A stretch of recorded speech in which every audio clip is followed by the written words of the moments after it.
Bonjour à tous, c'est Sandy, on se retrouve pour le point crypto du week-end. Et comme vous pouvez le voir, la bonne nouvelle de cette semaine, c'est l'Ethereum qui nous la donne avec cette confirmation de cassure haussière de cette figure ici. Alors qu'est-ce que cela implique? Cela implique tout simplement des objectifs qui sont bien plus hauts pour l'Ethereum et du coup ça nous laisse envisager un avenir lumineux sur les cryptos ces prochaines semaines, ces prochains mois, tant qu'on n'a pas atteint les objectifs sur Ethereum. Certes, en cours de chemin, on peut avoir quelques turbulences, mais c'est cet objectif des 5600 qu'il faut prendre en considération. On va voir du coup dans cette vidéo les alts qui sont susceptibles d'être sur des bons points en ce moment, qui sont susceptibles de décoller prochainement. On verra également, on fera le point sur les alts, sur les crypto-monnaies dont on a déjà parlé dans les précédentes vidéos pour voir quels sont les niveaux importants à venir.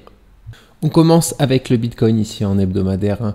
On est toujours en direction des 121-124 000 dollars qui est la prochaine zone qui me paraît être potentiellement dangereuse, surtout si l'Ethereum atteint les 5600 dollars qui est son objectif. On va le voir juste après. Si l'Ethereum atteint son objectif en même temps que le Bitcoin est dans cette zone-là, il faudra rester méfiant. Pour le moment, on n'est pas encore là. On continue notre hausse. Du coup, on va aller analyser le Bitcoin en daily et en 4 heures pour voir ce qu'il nous propose ces prochains jours et la semaine prochaine. Je suis ici en 4 heures sur le Bitcoin, c'est sur cette échelle de temps qu'on voit quelque chose d'intéressant. On voit tout d'abord ce triangle symétrique qu'on avait vu le week-end dernier se former petit à petit avec la zone de support ici et la zone de résistance ici. On l'a cassé fortement vers le haut, on a fait un throwback digne des crypto-monnaies avec beaucoup de volatilité. On est allé chercher des niveaux très bas, on a réintégré, on est reparti vers le haut. Donc ce qu'il faut privilégier, c'est ces objectifs ici de cette figure, ce triangle symétrique, des objectifs qui sont en général atteints 90% du temps en bourse, qui devraient être atteintes normalement sur le Bitcoin ces prochains jours. En tout cas, c'est ce que je privilégie. On aura également une zone qu'il faudra surveiller ici quand je prends ce sommet ici, que je le relie ici. On arrive sur les objectifs en même temps que sur cette potentielle zone de résistance. Donc, ce qu'il faut privilégier en tout cas sur le Bitcoin d'après moi, c'est un retour du coup vers cette zone-là. En revanche, ici, peut-être qu'on aura de nouveau une petite pause pour pourquoi pas la formation d'une autre figure potentielle de continuation haussière. Alors comme je le disais en introduction, la performance de la semaine, elle est pour l'Ethereum. Alors pas en termes de pourcentage de hausse, on a des cryptos qu'on fait des pourcentages bien supérieurs à l'Ethereum, mais en termes de cassure de double résistance, on sait que, on l'avait dit le week-end dernier, si on franchit cette double résistance à la fois ici horizontale et légèrement descendante, on aurait potentiellement un début de bull run sur l'Ethereum qui nous mène au minimum aux 5600 dollars, un objectif qui atteint 81% du temps. Donc il faut absolument privilégier désormais cet objectif maintenant qu'on a franchi et qu'on a confirmé hier soir la cassure du coup de cette résistance, de cette double résistance. Alors à quoi il faut s'attendre ces prochaines semaines?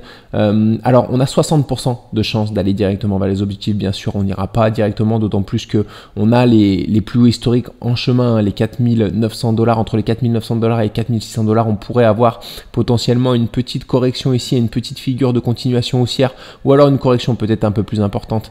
En tout cas, on a 60% de chance d'aller tout droit sans revenir tester cette ancienne zone de résistance. On a 40% de chance seulement de revenir ici avant de repartir vers le haut. Alors si ce scénario arrive, intervient, c'est ce throwback du coup pour revenir entre les 3700 dollars et les 3450 dollars, on aura ici une très belle zone d'investissement sur l'Ethereum, des prix qui ne se proposeront peut-être pas pendant un long moment sur l'Ethereum. Donc même si on a cette correction et qu'on revient ici dans cette zone, on a vraiment une zone d'investissement en tout cas sur laquelle je serai très attentif et que je m'intéresserai attentivement à cette zone si jamais on revient la tester sur Ethereum. Encore une fois, 40% d'effectuer ce mouvement et 60% de partir directement vers les objectifs des 5600 dollars. Alors qu'est-ce que ça insinue si l'Ethereum part en direction de ces objectifs? Ça insinue que on aura potentiellement des alts également qui poursuivront leur hausse. En tout cas, on n'aura pas de grosses purges sur les altcoins. Donc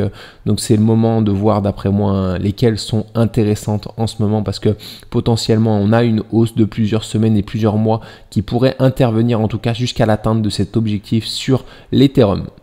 Alors on commence le tour des alts, on verra en fin de vidéo du coup 2 ou 3 crypto-monnaies qui me semblent être sur des zones intéressantes. En tout cas BTTC ici est également sur une zone intéressante. Alors le week-end dernier on en avait parlé, elle était du coup ici samedi ou dimanche dans cette zone là, donc on savait qu'on avait une zone de résistance ici, on l'a traversée, on a réintégré ici comme je vous l'avais indiqué. Alors désormais on a une zone qui est intéressante, elle est actuellement sur une zone intéressante ici située entre les 0,000148 et les 0,125. On a vraiment une zone très intéressante d'après moi ici qu'il faut considérer avec attention, parce que je pense pas qu'on aille réintégrer dessous cette zone ici des 0,125. On est en bull run, on a l'Ethereum qui part sur un mouvement haussier, donc on a de bonnes chances en tout cas de partir également sur un mouvement haussier sur BTTC. Alors c'est une crypto qui a nouvellement été introduite sur Binance, donc on n'a pas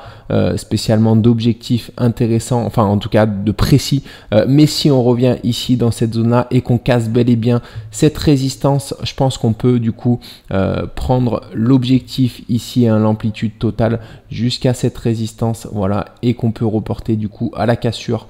Donc on aura potentiellement des objectifs qui se situent au 0,274, donc des objectifs qui sont assez hauts, sachant que encore une fois elle est nouvellement introduite sur Binance, donc on ne sait pas vraiment, en tout cas personnellement je ne me suis pas renseigné sur l'historique, est-ce que avant Binance elle était listée sur des échanges, j'ai pas vraiment regardé, mais en tout cas on a un potentiel de hausse qui sera important, et ici on est sur des zones potentiellement intéressantes d'investissement sur cette crypto. En tout cas je la surveille attentivement. Côté, on est toujours en direction des objectifs ici de ce triple bottom à cet endroit-là. Donc on y approche. Alors on a corrigé légèrement ici. Vous voyez la zone de résistance que j'ai mis en pointillé. On a fait seulement une séance de correction. On est reparti ensuite vers le haut pour aller en direction en tout cas des objectifs de ce triple bottom. On a également une autre résistance légèrement au-dessus au 0,28. On aura une zone de correction à cet endroit-là du coup potentiellement, en tout cas pour revenir vers une zone légèrement inférieure. C'est cette zone là que je privilégierais en tout cas si jamais on corrige bel et bien ici, entre les 0,176 et les 0,152. On aura une belle zone ici pour prendre position sur du long terme pour Coty, parce que à terme Coty c'est au minimum ces objectifs là au 0,26, et bien sûr si on part sur un mouvement haussier et qu'on franchit les 0,26, on aura du coup des objectifs bien supérieurs. Alors si je fais du coup brièvement le calcul des objectifs un peu grossièrement, voilà, on aura potentiellement l'atteinte des 0,50 qui sera faisable, en tout cas qui sera l'objectif de ce grand double bottom. Bien sûr entre temps on aura des zones de résistance, j'en vois une évidente ici qui a joué le rôle en tout cas de support et de résistance en hebdomadaire à plusieurs reprises ici. Donc voilà, déjà la première étape c'est les 0,26 je pense, il faudra se méfier des objectifs ici au 0,21 parce qu'on aura potentiellement une petite correction mais qui nous laissera revenir sur une zone intéressante en vue ensuite de repartir sur des niveaux légèrement supérieurs et pour atteindre ces 0,26 qui sera la prochaine zone de résistance. Si jamais encore une fois on franchit ces 0,26, on partira sur un mouvement très haussier qui nous mènera potentiellement sur les 0,5, j'en doute pas une seconde sur Coty qu'on ira en tout cas, qu'on franchira ces 0,26 pour partir sur des niveaux bien supérieurs. Curve, on est en direction des 1,58 qui est l'objectif de ce biseau descendant avec la zone de résistance ici et la zone de support ici qu'on a cassé à cet endroit là. Alors du curve j'en avais depuis un petit moment en long terme, j'en ai repris un petit peu ici à la cassure de ce biseau, tout simplement parce qu'on a 88% de chance, vous l'avez vu avec Nico dans la vidéo qu'il a publiée hier, 88% de chance d'atteindre cette zone là. On a également du coup la grande figure ici, alors je vais la tracer, une sorte d'élargissement ou de double bottom légèrement plus profond sur le deuxième bottom, dont les objectifs nous mènent également autour des 1,58. donc dans cette zone là en tout cas on est susceptible d'avoir une petite correction ici, donc à voir si on fait une correction profonde ou si on enfonce directement cette résistance. Il y a pas mal de cryptos qui enfoncent toute leur résistance, sachant que CRV, curve en long terme, on a quand même un potentiel de hausse qui est important, sachant que si jamais on franchit à la hausse les 1,58 ici, je suis sur le graphique hebdomadaire, on a toujours pareil du coup des objectifs ensuite qui sont légèrement supérieurs autour des 3 $, et les 3 $ correspondent également à une zone de résistance ici, un potentiel voilà, Je pense qu'ici, ouais, on a une zone potentielle de résistance autour des 3 $ pour Curve à partir du moment où on franchira les 1,58. Donc à voir en tout cas ce qu'on fait, comment on réagit sur les 1,58, hein, si on part du coup sur une correction importante, hein, du coup sur une digestion pour revenir s'appuyer potentiellement sur des niveaux inférieurs, hein. Je pense qu'on aura quelques niveaux voilà, dans cette zone là, une zone globale. Alors j'ai pas, comme on a une hausse assez exponentielle et assez forte vers le haut, on n'a pas vraiment de zone de support sur laquelle voilà, s'appuyer. En tout cas on formera potentiellement une figure en 30 minutes ou 4 heures de continuation haussière. C'est à ce moment là où on saura également où Curve arrête sa correction et où Curve peut nous mener, en tout cas la prochaine target de Curve.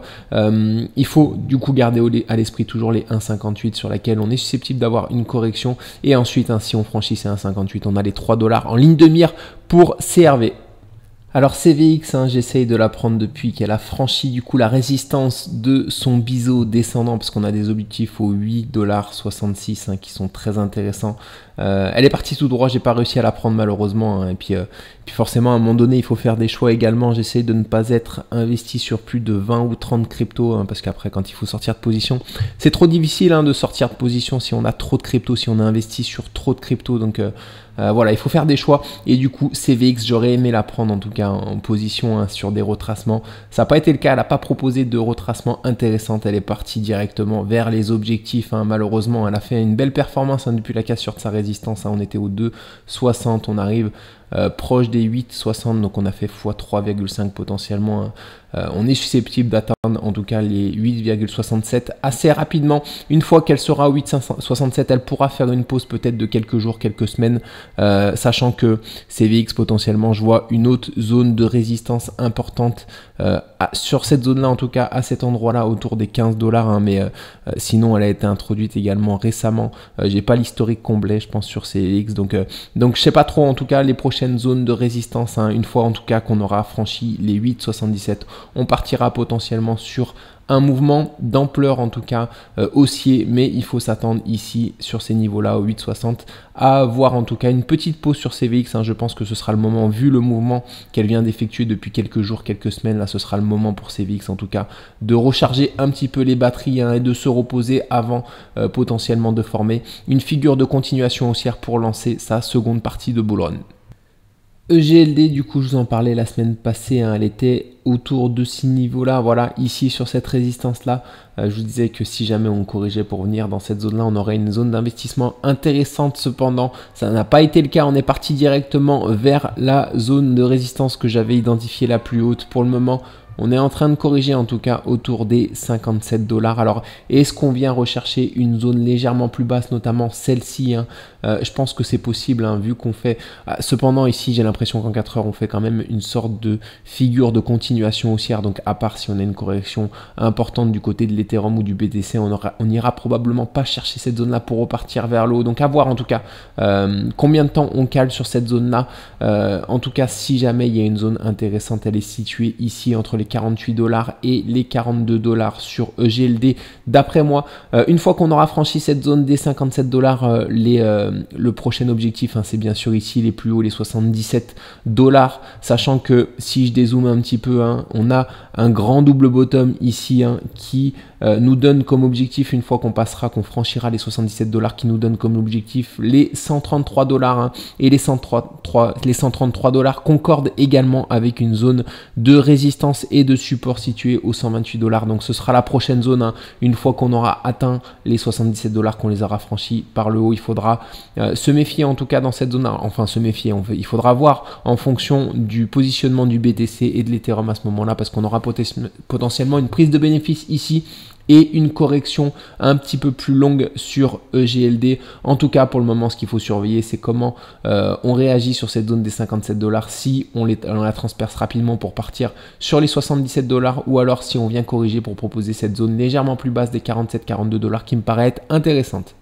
Floki qui semble être potentiellement en train de repartir aujourd'hui vers le haut. Alors je vous avais parlé la semaine passée de cette zone ici, hein. Cette zone ici, même si on est un peu plus sécuritaire, hein, cette grande zone ici, hein, on est susceptible de ne jamais traverser cette double zone pour revenir en dessous des 0,0016, hein. Donc ça reste une belle zone de prise de position à chaque fois qu'on vient tester. On voit ici retester cette zone avec la mèche ici du mardi. On repart désormais vers le haut. Alors Floki, il faut la surveiller parce qu'on sait que ce type de crypto-monnaie, hein, comme Doge, comme Shiba, est susceptible de partir très fortement à la hausse une fois qu'elle déclenche en tout cas son bull run. Alors pour le moment, on a fait une première hausse ici, hein, mais on est susceptible d'en attendre un petit peu plus de ce genre de crypto-monnaie, sachant qu'à partir du moment où on va franchir les plus hauts historiques, hein, situés au 0,0031, 0,0033, à partir du moment où on franchira cette grande zone ici à cet endroit là, hein, on aura potentiellement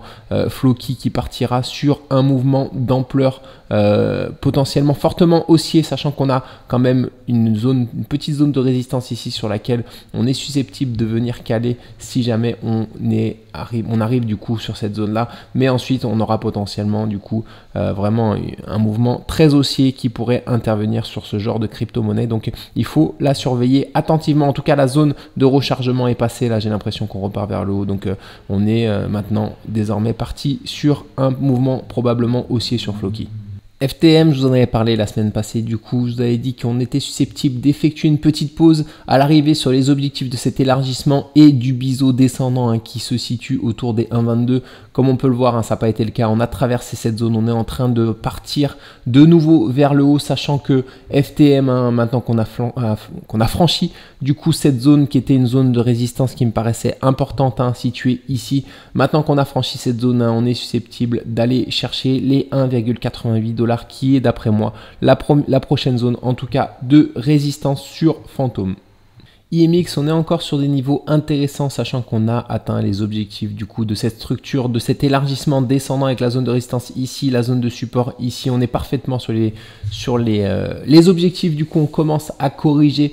J'ai identifié une zone potentielle d'investissement située entre les 1,82 et les 1,50, hein, sur IMX. Si jamais on revient dans cette zone-là, on aura de bonnes chances de ne jamais la traverser et de repartir sur un mouvement haussier, sachant que ici, on a un biseau descendant. Vous connaissez ce genre de figure, hein, on l'a vu sur CVX et sur Curve CRV, hein, on a des objectifs qui sont atteints 88% du temps au 3,74. C'est un objectif qui sera très probablement atteint également sur IMX, sachant que si on franchit ensuite cette zone des 3,76, hein, on partira potentiellement sur un mouvement haussier d'ampleur sur cette crypto-monnaie. Donc à voir en tout cas si on démarre le bull run rapidement sur IMX, ou alors si on fait cette petite correction qui nous ramène dans cette belle zone d'investissement sur cette crypto qui a encore, d'après moi, un beau potentiel devant elle. JTO, je suis rentré récemment en position sur cette crypto, hein, sachant que, comme je vous l'avais dit, hein, j'avais sorti une partie des bénéfices autour des 90 000 $ sur le BTC pour justement réinjecter sur des petites cryptos qui me paraissent intéressantes, hein. Alors c'est le cas de JTO, on a franchi à la hausse ce canal descendant ici avec la zone de résistance ici et la zone de support ici. Désormais, hein, j'avais identifié cette zone entre les 3,37 et les 2,74 comme une zone potentiellement intéressante d'investissement. On est venu mécher dessus du coup cette semaine, je suis rentré en position, j'ai eu le temps de sécuriser parce qu'on a rebondi ici. Désormais on est en train de faire une figure de consolidation latérale ici qui me laisse envisager du coup un futur rebond et un futur départ haussier pour JTO, pardonnez-moi, JTO qui a des objectifs situés au 6,16, hein, qui sont les objectifs de ce canal à cet endroit là. Donc potentiellement je prendrai quelques bénéfices aux 6 $ sur cette crypto-monnaie qui me paraît être graphiquement très intéressante pour un décollage en tout cas imminent. Maintenant qu'on consolide, hein, quand on consolide au-dessus d'une résistance qu'on vient de franchir, en général, hein, on a des mouvements ensuite qui partent assez fortement en direction des objectifs. J'espère que ce sera le cas sur JTO.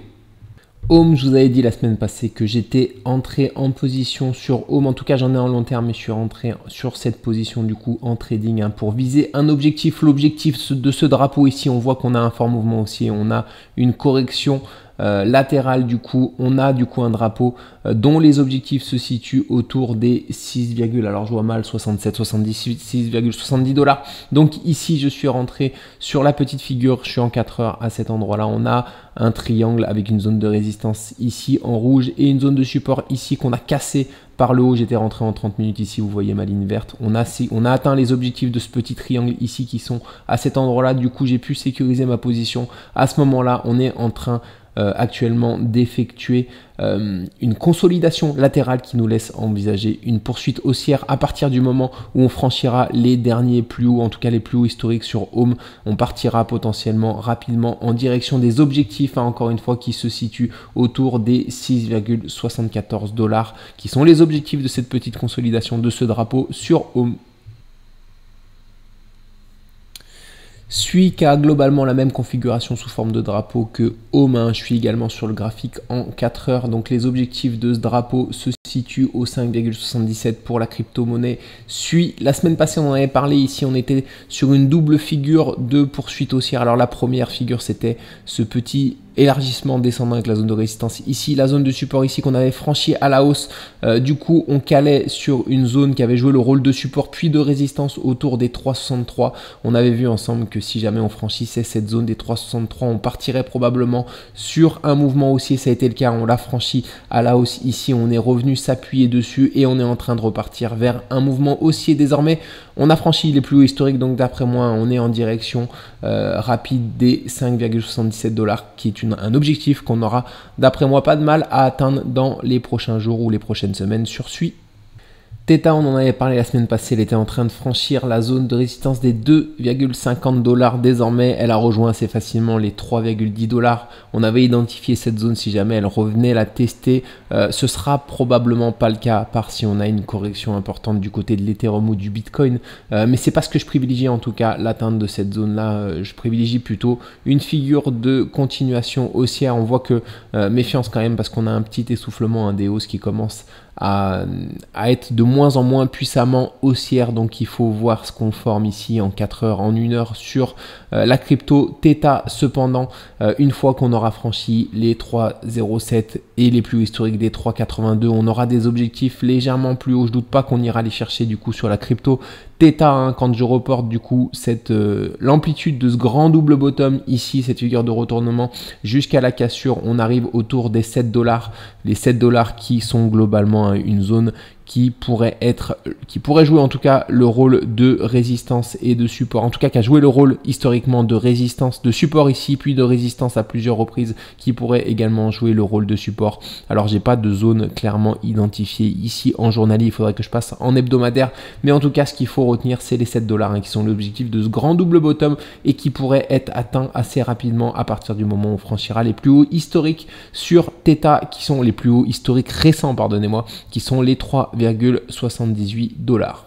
Ouma, je suis sorti de position cette semaine, du coup, depuis qu'on a atteint la zone sur laquelle je souhaitais vendre Ouma, sachant que pour rappel, j'étais entré à l'intérieur de cet élargissement descendant ici au moment de la rotation partielle. On avait de fortes chances de partir vers le haut là sur la ligne verte. J'ai revendu ici sur ma ligne rouge tout simplement parce qu'on était sur une zone de résistance ici en pointillé, une zone qui avait joué le rôle de support puis de résistance à plusieurs reprises. On n'a pas calé sur cette zone, on est allé directement chercher les objectifs du coup de l'élargissement. On voit qu'on cale à ce moment-là, depuis qu'on a cherché les objectifs, depuis qu'on est allé chercher les objectifs, sachant que pour Ouma, il y a une belle zone ici. Si jamais on corrige, si jamais on se repose et qu'on va chercher des niveaux un petit peu plus profonds, on a une belle zone entre les 3,35 et les 3,05 $ ici pour potentiellement recharger sur cette crypto-monnaie, sachant que il faut garder à l'esprit qu'on est également sorti d'un biseau descendant et donc on a 88% de chance d'atteindre de nouveau les 7 $ sur cette crypto-monnaie, donc un potentiel de hausse qui me paraît encore assez intéressante sur cette crypto, sachant qu'en cours de chemin, on aura potentiellement les 4,60 $ qui sont également une zone de résistance sur laquelle on pourrait venir caler légèrement avant de partir en direction des 7 $ qui seront atteints, j'en doute pas du coup, sur Ouma durant ce bull run. Même chose sur VTHO, j'étais entré en position ici sur cette zone. Je suis sorti de position sur la résistance. Alors je suis très content de ma sortie de position pour le coup sur VTHO parce que je sors sur un sommet ici, sachant qu'on a potentiellement une belle zone de rechargement située entre les 0,0036 et les 0,0029 sur VTHO qui, je doute pas, ira rechercher ses plus hauts historiques récents au 0,007. Alors sachant que une fois qu'on aura franchi, il y a une grosse zone de résistance ici sur ces niveaux des 0,7. Une fois qu'on les aura franchis, la prochaine zone à viser sur VTHO, ce sera les 0,017 qui est également une zone qui a joué le rôle de support et de résistance à plusieurs reprises et sur laquelle on pourrait également observer une petite pause. Mais en attendant, on va voir ce qu'on est en train de former ici sur VTHO qui semble effectuer une correction plutôt saine. Alors, est-ce qu'on va chercher la zone que j'ai identifiée légèrement plus basse ou alors est-ce qu'on repart directement vers le haut pour franchir les 0,0046? Ça reste à voir. En tout cas, si jamais on revient sur cette zone-là, je resterai attentif à ce qui se passe pour potentiellement remonter dans le train VTHO. Alors je vais vous présenter également 2-3 cryptos qui me paraissent être sur des niveaux intéressants, des niveaux encore assez bas et intéressants. La première du coup c'est PYR. Alors je suis rentré en position justement sur cette crypto autour des 4,04 $. Je pense qu'on ne passera jamais en dessous du coup de cette zone là autour des 3,19, 3,20 $. Donc c'est quand même une prise de position assez sécurisée pour moi. L'objectif que je vise c'est cette zone là, c'est les 6,80 $. Donc un potentiel de hausse assez intéressant, sachant que Peer est sur un niveau très bas. On a fait un énorme double bottom ici quand je dézoome. On n'aura pas de mal d'après moi pendant ce bull run à atteindre les 10,70 $ et pourquoi pas si on franchit cette zone ici partir sur un mouvement assez haussier. Alors c'est difficile de savoir où est-ce que Peer peut nous mener parce que c'est quand même une crypto qui a été nouvellement introduite sur Binance. Peut-être qu'elle a un historique sur d'autres exchanges mais j'ai pas regardé. Cependant quand on est sur un double bottom comme ça et sur des niveaux assez bas, on peut avoir des mouvements qui sont très importants, en tout cas vers le haut, notamment en fin de bull run. Alors ici elle est en train de construire quelque chose qui est intéressant, un triangle ascendant potentiellement qui me paraît être intéressant. En tout cas si on casse la zone des 4,60 $ par le haut, on partira très probablement en direction des 6,80 $ pour cette crypto-monnaie, en tout cas qui me paraît être une configuration graphique très intéressante pour la suite. MLN me semble également très intéressante sur Binance. On a franchi une double résistance ici autour des 18 $ et des 20 $. On a rejoint du coup la résistance des 25 $. Depuis on corrige. Alors j'avais identifié une zone légèrement plus basse, encore une fois entre les 20 $ et les 18 $. Une zone qu'on n'ira peut-être pas rechercher, mais en tout cas si on franchit cette zone des 25 $, on partira potentiellement sur un mouvement d'ampleur sur cette crypto MLN, en tout cas que je vois mal aller chercher des niveaux plus bas que les 16 $. En tout cas dans le pire des cas, on va former du coup une épaule, tête, épaule inversée. J'y crois pas du tout à ce scénario pour revenir autour des 16 $. Je pense plutôt que on va potentiellement au maximum revenir chercher cette zone là. Je pense qu'on peut même repartir tout de suite en direction de cette résistance, sachant que si on rejoint cette résistance des 25 $, on aura désormais de fortes chances de la franchir par le haut. Du coup les objectifs ici de ce grand mouvement, alors je vais les calculer rapidement et à vue d'œil du coup, alors quand je prends l'amplitude je la reporte du coup à la cassure. Désolé, je fais ça un petit peu comme un voilà, donc on arrive aux 38 $. Du coup, si on franchit encore une fois les plus hauts récents, alors je vais recalibrer pour voir si on a potentiellement des objectifs haussiers sur MLN. Ouais, si on franchit du coup cette zone ici des 35 $, ensuite on partira sur un mouvement haussier. Alors il y a beaucoup de volatilité. La prochaine résistance, en tout cas d'ampleur pour moi sur MLN, elle se situe autour de cette zone-là, autour des 75 $. Si jamais on franchit les 36 $, donc je pense que on aura potentiellement un beau potentiel de hausse sur cette crypto qui me paraît très intéressante graphiquement, en tout cas qui donne des signaux, qui nous montre des signaux assez haussiers pour la suite. Donc encore une fois, à partir du moment où on passera les 25 $, ce qui peut être le cas dans les prochaines semaines, on partira sur un mouvement haussier d'après moi d'ampleur sur cette crypto-monnaie qui peut être très intéressante pour la suite également. On finit avec les indices boursiers, le SP500 qui est toujours en direction des objectifs des 618,13 du coup, qui est l'objectif sur le SPY, le TF du SP500 de cette configuration ici, ce triangle ascendant. Donc on n'aura pas de mal d'après moi à les rejoindre. On est toujours en direction cette semaine, en tout cas cette fin de semaine on a effectué encore un nouveau beau mouvement haussier, sachant que en cours de route on est susceptible de venir corriger, s'appuyer sur cette ligne de tendance pour aller chercher cet objectif. Il faut garder à l'esprit que cette ligne de tendance est très importante, en tout cas cette ligne de tendance ascendante. À partir du moment où on la tiendra, on sera toujours en direction des objectifs. Par contre, à partir du moment où elle va céder, on partira potentiellement sur la construction d'une figure potentiellement de continuation haussière, mais un petit peu plus grande dans le temps. Donc on aura une digestion un peu plus longue potentiellement qui interviendra sur le SP500. Mais pour le moment, c'est pas ce qu'il faut privilégier. Pour le moment, on reste tourné du coup vers les objectifs au 618 sur le SPY qui devrait être atteint dans les prochaines semaines sur l'indice américain. Même chose pour le Nasdaq, la direction vers les 582 est toujours à privilégier pour le QQQ, le TF du Nasdaq, suite à la cassure de cette figure, ce triangle symétrique de sommet qui nous donne de bonnes chances d'atteindre cet objectif. On est reparti en fin de semaine sur un beau mouvement haussier, pareil que le SP500, il faut qu'on tienne cette ligne de tendance ascendante parce que à partir du moment où elle cédera, on partira potentiellement sur la formation d'une figure de continuation haussière un petit peu plus longue dans le temps et sur potentiellement une correction un petit peu plus profonde. Pour le moment, c'est pas privilégié. Chaque fois qu'on va revenir sur cette ligne ici, il faudra s'attendre à un rebond pour continuer la hausse et partir en direction pour atteindre du coup au final ces objectifs qui sont les 582 sur le QQQ, le TF du Nasdaq. On finit avec le CAC 40 qui a bel et bien rebondi sur la zone rouge qu'on avait identifiée il y a une semaine et demie de ça. On est du coup sur un mouvement haussier, on a réintégré sur le PX1GR, le CAC 40 avec dividendes réinvestis, les 22 880 qui nous permettent du coup de valider potentiellement une figure de retournement, un double bottom ici. Donc désormais, maintenant qu'on a réintégré, alors on peut attendre la confirmation de réintégration avec une clôture au-dessus de cette zone des 23 234, mais je pense qu'on a fait une belle bougie ici vendredi. On est susceptible de repartir vers une zone supérieure. Alors méfiance quand même sur cette zone-là parce que je vois qu'on est quand même sur une belle zone de résistance qui a joué le rôle de support ici, le rôle plus ou moins de support également dans cette zone-là, de résistance ensuite ici qui pourrait de nouveau jouer le rôle de résistance.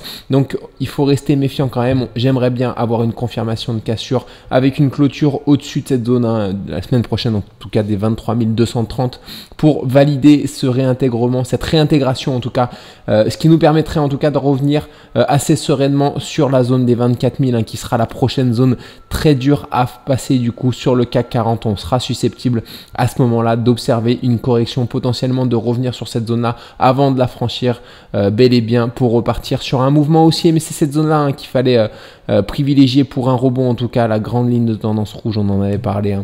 Comme je vous disais, si vous êtes investisseur sur le CAC 40, c'est le moment ou jamais. Si vous n'investissez pas sur des points comme ça, vous n'investisserez jamais sur le CAC 40. Donc on a bel et bien rebondi, on repart sur du coup potentiellement une figure de retournement et un mouvement aussi. Attention semaine prochaine, encore une fois, tant qu'on n'a pas validé la réintégration ici, on peut revenir s'appuyer légèrement sur cette zone-là avant de repartir vers l'eau. En tout cas, je suis assez positif sur le CAC 40 en ce qui concerne les prochaines semaines. Je pense qu'on n'ira pas tout droit de nouveau vers les plus historiques. On aura certes des petites corrections en chemin, mais je pense qu'on est bien parti en tout cas pour partir du coup durablement sur un mouvement haussier sur l'indice français.